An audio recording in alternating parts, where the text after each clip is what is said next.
Welcome back to Battleground. As we know, in all 7 of our swing states, the economy is a key issue and driving a lot of our anxiety. Worry over the cost of goods, keeping and getting a job, and housing affordability is keeping a lot of us up late at night. Those worries, consumer stress, can actually tell us a lot about how people are going to vote. Bob Toevs is the Chief Communications Officer at LegalShield, a company that tracks consumer stress in our swing states, which offers clues about this election. Bob, good to have you here. Thank you for having me, Essie. Okay, let's start at the beginning here. How do you measure this consumer stress?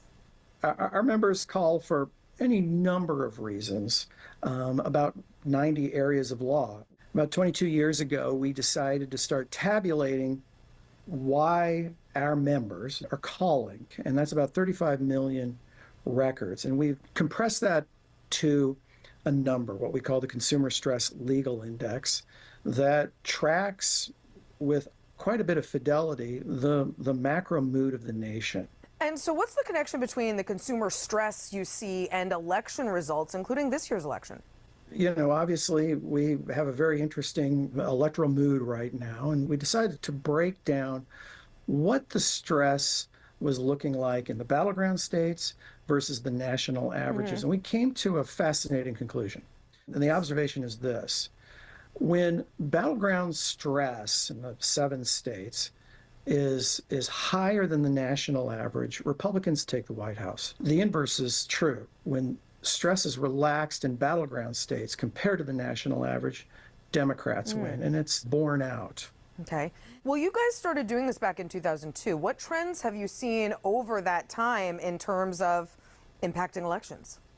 In every election cycle, 5 election cycles, we've seen a clear correlation between the relationship between battleground stress and national stress, and it so far has held up. The interesting piece, though, is what we're calling the late summer flip.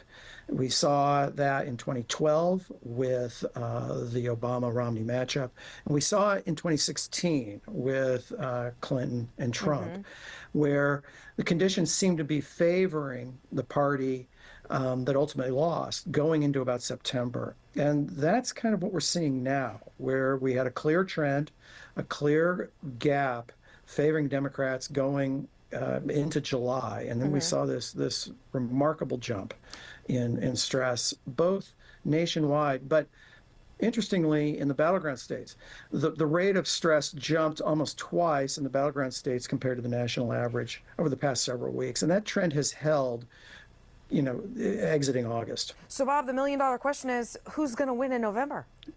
I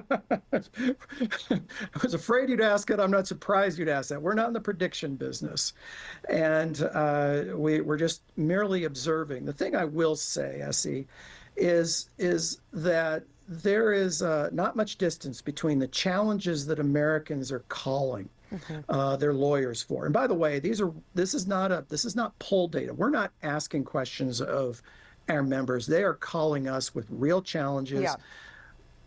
Solving real issues in their lives. And I think politicians would be wise to watch the retail issues, the kitchen table issues that Americans are worried about. Yeah, for sure. We're hearing that. Bob Toevs with the LegalShield Consumer Stress Level Index. Really interesting stuff. Thanks, Bob.